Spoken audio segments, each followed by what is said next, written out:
Hello ladies and gents, this is a new video brought to you by Ant Hood. And today's video is going to be one of my honest reviews of the AntboyUK Medium Smart Nest. It's been well over a year since I bought any AntboyUK products, mainly because a lot of the stuff I'm moving towards Wakooshi stuff. So I'm kind of like interested to see how I get on with this, because it's been a very long time since I've actually used a full acrylic nest like this is. But anyway, I'll stop talking rubbish and we'll crack straight on with the review. Now what you do get with this is obviously the smart meter right in the middle. You get a red acrylic filter and you get a white light blocking filter, as you can see underneath the nest here. And you also get a bit of tubing, but I didn't really include that because it's not major. But what is probably worth noting about that tubing is that AntboyUK generally uses 10mm tubing, which is slightly thinner or smaller than the normal tubing that I use for most of my other stuff. It's not a major issue because I just do what I'll do here, which is where I get like the smaller stuff, put a slightly larger tube on top of that, because believe it or not, the 10mm fits inside the 13mm, which fits inside the 15mm. So you can build yourself up like I've done with this, but like I said, it's nothing major. It's just the size that Antboy decides to use.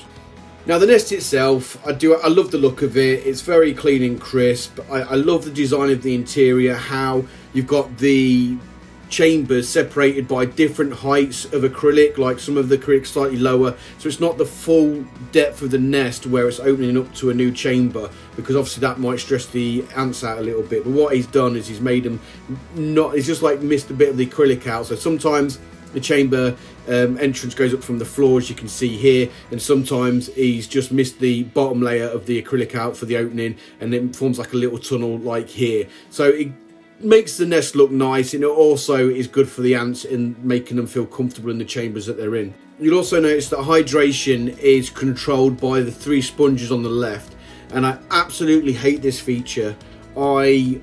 Traditionally I've always struggled to maintain humidity at a steady level when using these sponges, not particularly Antboy products but also other products as well. I just generally really struggle when it comes to sponge. This is one of the reasons why I moved more towards Wakooshi, because I found that I could never regulate the humidity properly. Bearing in mind that I do ant maintenance roughly midweek and at the end of the week when it comes to cleaning them out and stuff like that, and feeding them and stuff, depending which species it is. But you need to bear in mind that's honestly a personal opinion, and how I am with my ant maintenance and stuff. I just prefer nests that hold on to humidity longer than a couple of days, and I'll show you what I mean by just a couple of days. But I'll go into that in a bit when I talk more about the sensor itself. Now I only humidified 2 of the sponges because I wanted to see how the sensor reacted. Then I also put a bit of one of those rubbish £2 eBay sensors that you get, and most retailers charge about a tenner for, and put it in there and to see how much the difference is and how quickly one reacted to the other. Because this main sensor in the middle, I was a bit concerned about airflow to it, but I'll talk about that in a second. Now, I am comparing a £2 rubbish eBay sensor to a 20 quid sensor, so just bear that in mind about what I'm talking about here. Now, to get this sensor out, it is no easy task. There's a hole at the bottom of the nest here, which you have to push through to get the sensor out, and I tried a lot with this, and it was stiff, and it is not easy to get out. Which kind of like makes me think, if I've got a nest attached to this, another nest attached to this maybe, or an outworld attached to it and stuff like that, and the battery dies on it, it is going to be a mission to get it out. It's not impossible, but it's a mission. So what I do strongly advise you, when you do get this nest, get used to it, find out how much pressure you need and stuff like that before you even contemplate putting ants in this, just so you know what to expect when the battery does die. Because I suspect the battery in these, if the Wakooshi one's anything to go by, don't last a fantastically long time. Personally, what I think would have been slightly better, regardless of how stiff it is currently, is if you didn't have to lift up the nest to poke it out, because you're disturbing the nest, and if it's all attached up to a setup like I did before, you could be looking at it being a right mission. Like these 2 screws here on the top, I think personally could have been used to secure an extra bit of acrylic, maybe an acrylic frame around it, so that it can be easily lifted out. But equally, I also understand why it's so stiff in there, because what you don't want to do is get outside humidity from the room, as it were, interfering with the actual readings from what it's getting from the nest. So I understand why it's so snug. But equally, if it's got another layer of acrylic over the top to secure it in place, then that would stop any outside interference from the outside atmosphere getting into the readings. But like I said, that's just my own personal opinion. Now this is what I'm talking about. I ended up taking the 2 screws out when I initially was playing around with this because I didn't know how to, I thought that held in the sensor, but it was really stiff. I ended up getting a really big chunky Allen key which just fitted in and then banged the end of it to get the sensor to pop out. As you can see here, it did take a lot of force, I'm no kidding. But this is the interesting point, is that I was expecting to see some kind of like mesh area or anything like that, and there was nothing. Clearly the acrylic may have some holes going through it, because I know what Antboy does for his humidity is that he does laser cuts into the top of the acrylic which are really small to allow the humidity to escape, and I imagine he's done the exact same thing with this here so the humidity can get into the sensor. But I kind of feel that that's a slow and not the best method, should I say. It's probably the best way to go about it. I would personally like to have seen a mesh where the sensor actually goes to take ready, quick and effective measurements from the nest. So I do believe there might be a slight delay in humidifying and getting the sensor. But equally, that is just me being nitpicky, because as you can see from the time lapse I did earlier, that when I did humidify it, yes, it took a little while to steady itself out, but it clearly went up, so it clearly works, and that design that Antboy's done does work, and I'm just nitpicking, but that's just an observation from me. No, I've not done an unboxing because 1, they're boring, and 2, they're 10 to the pound on YouTube, so just check out somebody else that's done it. But what is worth noting about this box is you've got a QR code on there, as you can see here. Now what this QR code for is probably, as you can read yourself, it is for information on the Smart Nest. And if you scan it, it takes you to this website.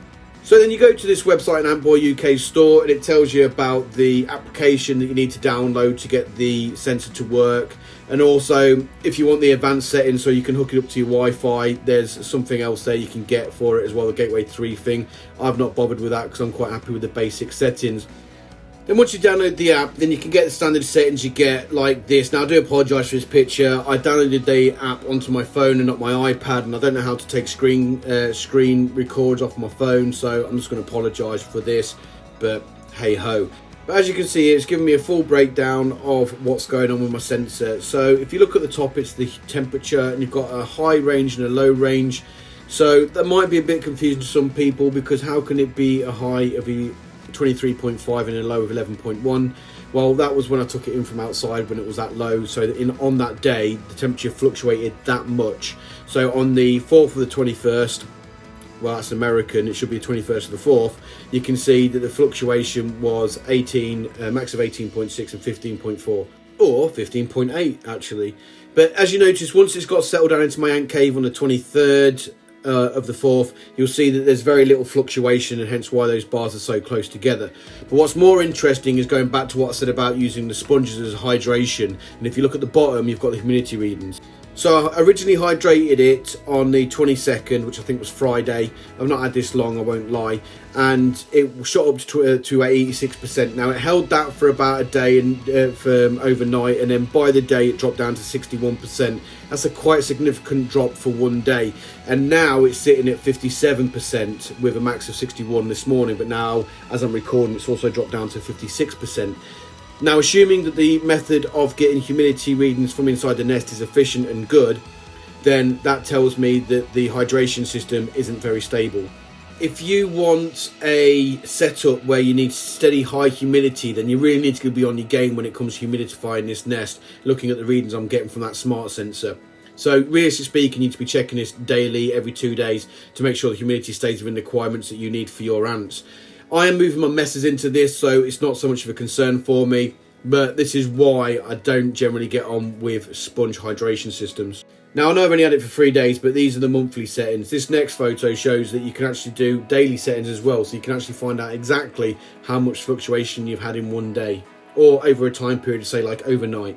Because there is a clear acrylic layer, I want to see how much light was getting in, and as you look through the entrance here, it's still quite red in there, so the red filter works really well at light blocking, if that's your thing with it. But when I connected the white light blocking cover onto it, the results were very different. Now with the light blocking white acrylic, if you look actually into the entrance hole, it is still very light in there. For some reason it's not focusing in, I do apologise. Now I just don't think this white acrylic works for it. I think it lets too much light through. Now, I've told AntboyUK about this, and I'm hoping, I didn't directly suggest it, but I'm hoping it goes back to the black acrylic, which will work a lot more effective than using a white acrylic light blocker. As you might remember from previous Messor video, these are my Messor Barbarus, and these are the girls that are going into this nest. Now, the reason for that is if you look here, they are rammed in a test tube, and it's impossible to keep hydrating them, so they need to move. I did actually get this nest for my Messors because I knew I needed to move them into a decent sized nest because they're growing ever big. As you notice, they keep most of their seeds in the outworld because there is no space for it in the nest itself. So I really wanted to move these on, and I looked around and I thought I'll try this Smart Nest for it. Now, you're going to watch me disconnect it as I generally talk rubbish, and it is the standard car crash that Hood always has when he swaps out nests. And because for some ungodly reason Hood cannot disconnect and reconnect tubing without ants going everywhere. But I'll leave you to listen to that, to watch that in the background as I talk rubbish. And in case you're not familiar with my Messors, I'll put a link in the top right corner now so you guys can check out my Messor playlist. Now, I know what you guys are thinking. You're going to say, Hood, you're contradicting yourself yet again. You've always said that you feel like these smart sensors are gimmicks, and why did you bother? Well, you're right. I still think that, potentially speaking, especially in the case of this, that the Smart Nest might be a waste of space. But I also feel with this nest, having the sponge hydration, it is also kind of needed, because you need to be able to visually keep an eye on your humidity in these nests, especially if you've got a humidity sensitive species. You're going to want to keep an eye on it, because if it drops too low or something like that, you need to know that you need to hydrate it. Now, normally in my daily routine or weekly routine with ant keeping, I wouldn't necessarily hydrate this every other day, which I kind of think you need to keep that hydration nice and high. So for that reason, if you're looking at a humidity loving species, then definitely the smart meter is needed in these nests. Which then probably moves on to what kind of ants would I keep in this nest. Truthfully speaking, Messors, obviously, because I'm moving mine into there as I speak on this video. We're moving mine into there. So Messors aren't massively fans of humidity, or they don't need it too high. I think off the top of my head it's around 50 to 70% humidity for these girls, so they'll be fine in this nest. Also, I would look at moving Camponotus into this nest, because Camponotus, if it gets dry in the nest, they generally just take water from their water source and clean their brood with it, which increases the humidity in the nest. So they're very good at regulating their own humidity in the nest. So I would definitely move Camponotus in this if it's a large enough colony, as it were. And believe it or not, this does hold a lot of space. You'll see this Messor colony you've seen here, and when I've finished and they've all moved in, you'll actually see how much space they physically take up, and it's not a lot. Would I use it for anything else? Not really. If anything that needs high humidity, then I generally wouldn't bother with this nest, because I just can't guarantee that I personally, and this is me, can keep it at the right humidity levels. I know the temptation a lot is with acrylic nests like this, especially because Antboy does do fairly good quality acrylic nests, is to put Solenopsis in them. Now, I would never in a million years move my Solenopsis into this nest.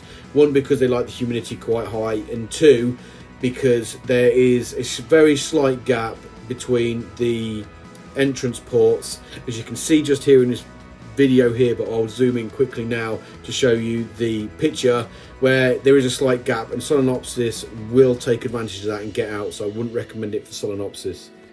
But I do feel that larger species, well, such as my Messors, for example, will be fine. And I'm maybe, again, being overly finicky. I don't know, because I've not tried these on Solenopsis. Maybe one day I actually will give it a try. Who knows? Now, as you can see here, I have now connected the outworld and the nest to the new nest. I have found, when trying to get ants to move into the new nest at a fairly rapid rate, that this is the best method of doing it, because it forces the ants, if they want to get from their food source to the nest, into the new nest, because they have to go through it, which forces them to explore. I've put the red acrylic on because I'm really starting to disbelieve the theory that Messors can't see red. It can see red, but that is for another video. But as you know, I love a time lapse, and what this time lapse really gives you the opportunity to is see how much the Messors slowly creep out to explore into the nest. And I can safely say that it literally took them 45 minutes, I think it did in total. No, maybe being a bit optimistic there. Let's just say an hour and a half to 2 hours to fully move out of their old nest into the new one. And as you can see, as they're doing it here, they are doing it at a rapid rate of knots. In fact, while I was doing this time lapse, I was filming them moving the brood, which I'll show now. And like I said, it literally took them minutes before they actually started moving out of the Wakooshi Venus nest into the AntboyUK Smart Nest. So, as always, you'll see some of them bringing brood back into the old nest. Now, I've observed this a lot when it comes to ants, and messers are no different. Is that they will get some ants that move, the majority of ants should say, that move the brood into the new nest, and then the old, some workers will be like, no, let's move them back into the old nest and move them back. But the general travel is to the new nest. It's also worth noting on a slight tangent that messers have always been an ant that I've generally avoided, to be honest with you. I never thought that I'd find them interesting. I was never overly interested in ants that just harvest seeds and stuff, but these messers are brilliant. They're so polymorphic, as you'll see, and I'm just following one of the workers out with some brood. They're so polymorphic, and I didn't get bored as I thought I would with the seed collecting antics, because I do find that really interesting. I find it really interesting in making ant bread and stuff. So I'll definitely recommend these guys. If you can get them past the foundation stage without overly disturbing them, they are a great, easy species to keep. So I would strongly recommend them to anybody out there. So do I like this nest? To tell you the truth, I do. I wouldn't use it for everything, because I've pointed out earlier for various reasons. But for my messers, I think they'll be ideal. The smart meter is definitely a must for me because of my ant routine. I don't water them all the time, so a visual cue there for when I need to water them is great for me. So yeah, I like the smart meter in this nest, I won't lie.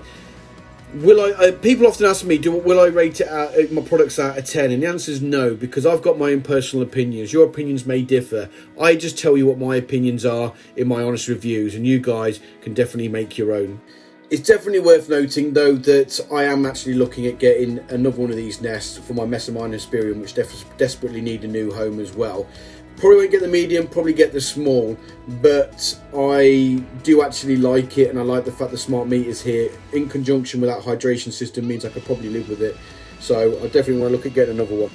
And also, because my Camponotus nicobarensis have pretty much filled the S6 nest from Wakooshi, what I would like to do is get a smaller one of these again, maybe the small, and attach that to the S6 nest to see which ones my Camponotus prefer. I think that'll be quite telling as well. But if we check out Antboy's webpage, you'll see that currently he's closed for restocking, so hopefully that should be done soon. Definitely worth popping a let's chat icon on the bottom right, pop a message to see when they're going to be in. Hopefully it won't be too far away. But if we click on that, you'll see that the cost here is advertising is $49.99. That may change a little bit after speaking to Antboy, so watch out for that. They might be a bit cheaper more than being expensive. I will put a disclaimer in here. Antboy did sell this to me for costs that it cost him for producing it. When I said to him that I was looking at getting it, what could he tell me about it? I do think it's important to tell you that, guys, that because it's a bit transparent and you guys know that what I've actually spent on it, if I've actually used my own money, and if I'm biased or having a favour towards Antboy. And I can tell you, no, I haven't. It's my money. I've still paid a significant amount of money for it. I just haven't paid the full price, and I will make an honest review. If I think it's rubbish, I'll tell you. Now, personally, I actually like this nest, and I am looking at getting it for my other species of messers, and I really want to try it out with my nicobarensis as well to see which they prefer, the S6 laptop or this nest. But like I said, that's going forward when I've got some spare cash. Bearing in mind, I've only had this nest for 3 days, and going forward, I'm definitely going to include this nest in my future videos with my messers, so keep an eye out for that so you can get an update of how I'm getting on with this nest. As always, a thank you for you guys for liking and subscribing my videos. I do very much appreciate it. As always, check out my Facebook and Instagram page where you can get updates on my colonies. And also, if you need to ask any questions to me or you've got anything you want to ask me, fair play, ant related or not, by all means message me, because I get back to just about everybody that messages me. And of course, as always, you need to give a big massive thank you to my Patreon supporters, because if it wasn't for these guys, my channel would nowhere near be as good as it is today. That's if you think it's good. But anyway, thank you to Adam W, Adrian, Antantix, Anty Matters, David D, Jason W, Kevin R, Paul A, Pavance, PJGrant and Wakooshi. If you guys are interested in becoming a Patreon supporter, by all means check out the link in the description below. But that's it for today then, guys. I really do hope you enjoyed this honest review video. As always, I'll just remind you, these are my opinions and I'm entitled to those opinions. You might not agree with those opinions, but they're my opinions and they're mine to have. I just tell people about them. But that's it for today then, guys. I hope you enjoyed this video and I look forward to seeing my next one. Bye-bye for now.